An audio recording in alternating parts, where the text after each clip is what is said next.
कि पाकिस्तान तहरीक इंसाफ की आज तक तो एहतजाज की जो सियासत है वो नाकाम रही है। एहतजाज के ज़रिए पाकिस्तान तहरीक इंसाफ कुछ हासिल नहीं कर पाई।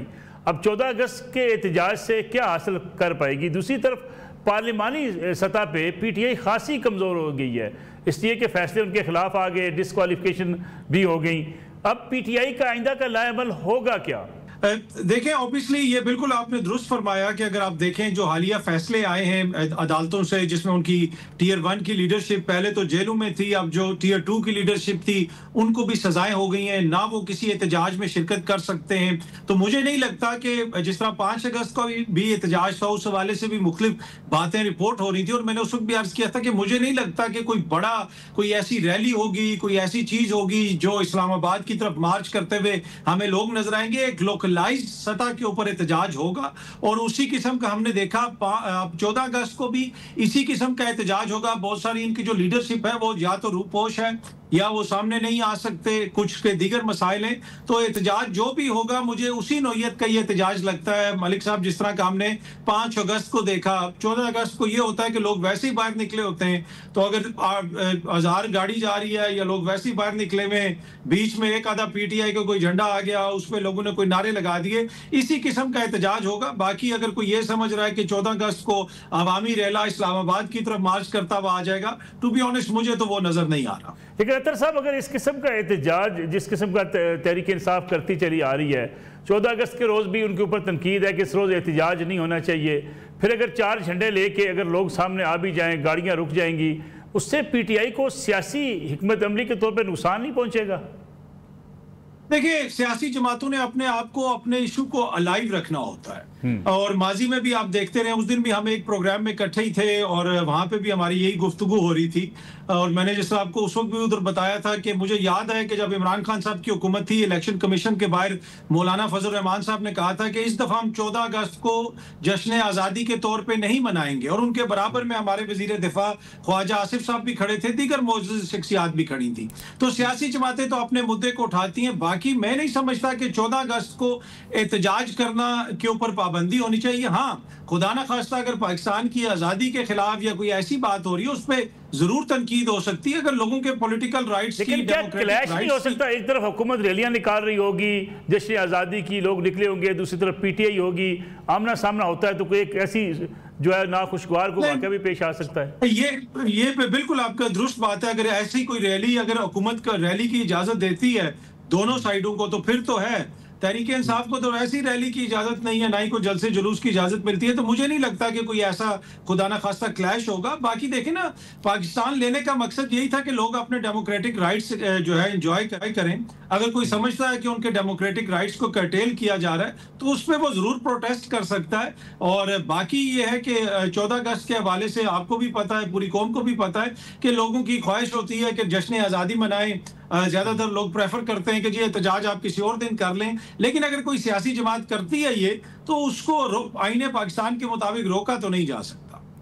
रजी साहब, आईने पाकिस्तान की रूह से हर शख्स को किसी भी दिन एहतजाज करने का हासिल है। PTI कहती है 14 अगस्त यौम आज़ादी आप मनाएं, हम अपना एहतजाज करेंगे और एहतजाज इसलिए करेंगे कि हमारी आज़ादी जो है वो सल्ब की गई है।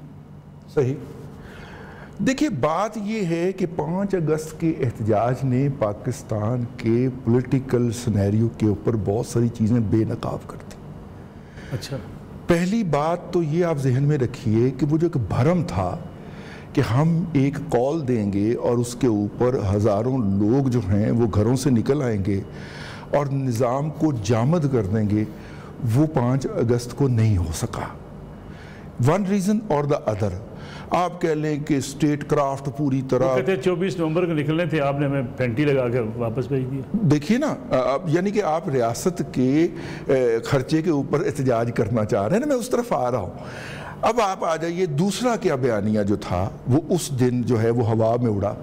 PTI का हर शख्स दूसरे के ऊपर इल्ज़ाम लगा रहा था और PTI का हर शख्स दूसरे को गद्दार, दूसरी पार्टियों का टाउट, एस्टेब्लिशमेंट का एजेंट डिक्लेयर करता हुआ पाया जा रहा था। उनकी क़यादत के बयानात, ट्वीट्स और स्टेटमेंट रिकॉर्ड के ऊपर हैं जो उन्होंने मुख्तलिफ मीडिया पर्सन्स को दी।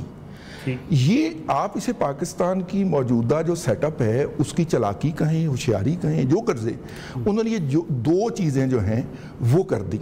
और तीसरा उस दिन एक और भी काम हुआ, वो ये हुआ कि सर जो इनका इब्तदाई धरना था 15 से 18 वाले दौर के अंदर, वहाँ पे ये इस्तीफ़े देते थे और आके इनकी मिन्नतें की जाती थी, स्पीकर तरले करदा सी यार वापस आ जाओ, ठीक है तुम्हारी मेहरबानी।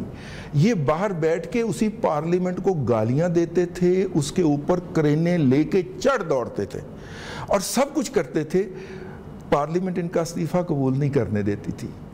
सर इस दफ़ा उन्होंने कहा कि भाई ये 40 दिन नहीं आया, इन्हें दरखास्त भी नहीं दी, छुट्टी दी, इन्हें डिसीट क्यों ना कर दी। यानी इस दफ़ा रियासत ने अपना दूसरी आंख से उसको देखा है, जिस आंख के अंदर कहर है। एहतजाज में कमजोरी नहीं, हाँ, जो 5 अगस्त को कमज़ोर एहतजाज था उसके ऊपर फिर रियासत ने अपनी उस आंख से देखना शुरू किया कि जिसके अंदर कहर है, गज़ब है, अजाब है। ठीक है, ये उन्होंने 5 अगस्त की तारीख पहले तो देनी नहीं चाहिए थी। मुझसे को पूछता तो मैं कहता यार 5 को ना करें, 6 को कर लें, 4 को कर ले।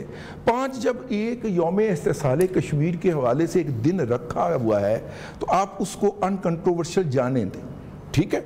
नहीं, आप उस दिन कश्मीर के हक के अंदर रैली का ऐलान कर दें। मुख्तलिफ पार्टियां करती हैं यार, पीपल्स पार्टी ने किया कराची के अंदर, हमारी जमात इस्लामी करती रहती है इस तरह के हर मौके के ऊपर, आप वो कर लेते।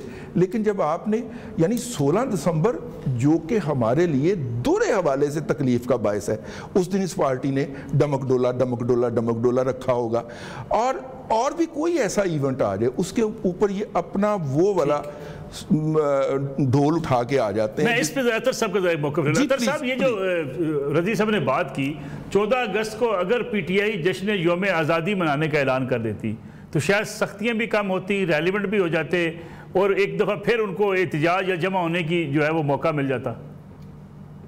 देखिए मेरे ख्याल में तो फिर भी उनको इजाजत तो नहीं मिलनी थी, लेकिन 14 अगस्त को तो तमाम सियासी जमातों को मिलकर मनाना चाहिए। बिल्कुल, इसमें तो देखें वजह बात की है, 14 अगस्त को किसी एक सियासी जमात का तो नहीं है, ये तो हम सब का जश्न आज़ादी है, सबको मिलकर मनाना चाहिए।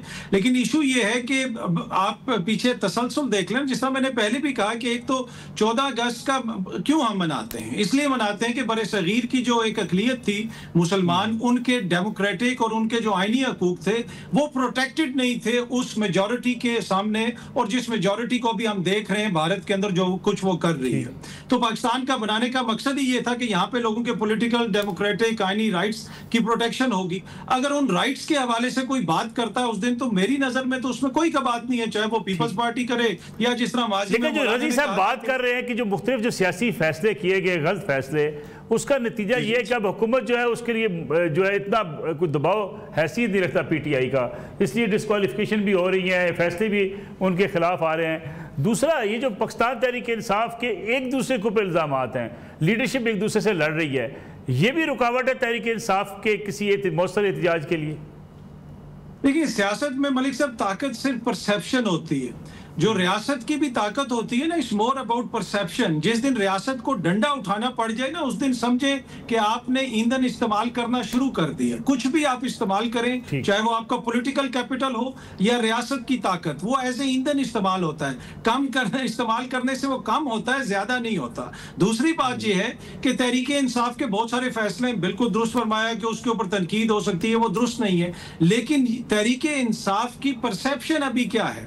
परसेप्शन अभी भी ये है कि पाकिस्तान की सियासत उनके इर्द गिर्द घूम रही है, और अभी भी उनका आज भी फ्री एंड फेयर इलेक्शन हो तो उनके बड़ी तादाद में वोट पड़ेगा। मैं एक छोटी सी आपको मिसाल दे देता हूँ। कल ही फरमा रहे थे सरफराज बुख्ती साहब कि सोशल मीडिया फितना है, उसको खत्म करना चाहिए। कुछ दिन पहले बिलावल साहब इंटरव्यू देके कह रहे थे सोशल मीडिया हमारी ताकत है, लेकिन ये चीज बहस में ही नहीं आई कि बिलावल साहब क्या कह रहे हैं और उनका वज़ीर आला पीपल्स पार्टी का क्या कह रहा है। आज बलोचिस्तान में चाहे मोबाइल सर्विस हो, चाहे ज़ायरीन का रास्ता हो, वो बंद है। बलोचिस्तान में कोई ट्रेवल करके ईरान नहीं जा सकता बाय रोड, लेकिन पीपल्स पार्टी बिलावल साहब, जरदारी साहब पे कोई तनकीद ही नहीं कर रहा। एक रोड बंद हो जाएगी खैबर पख्तूनख्वा में, पीटीआई के ऊपर सारी तनकीद भी शुरू हो जाएगी। रीजन क्या है उसकी? ये वजह नहीं है कि लोग खुदा ना खास्ता कोई बुग़्ज़ रखते हैं, इसलिए होती है कि वो रेलिवेंट है, जमात रेलिवेंट है, उनका वोट बैंक रेलिवेंट है, उनका लीडर रेलिवेंट है। ठीक है।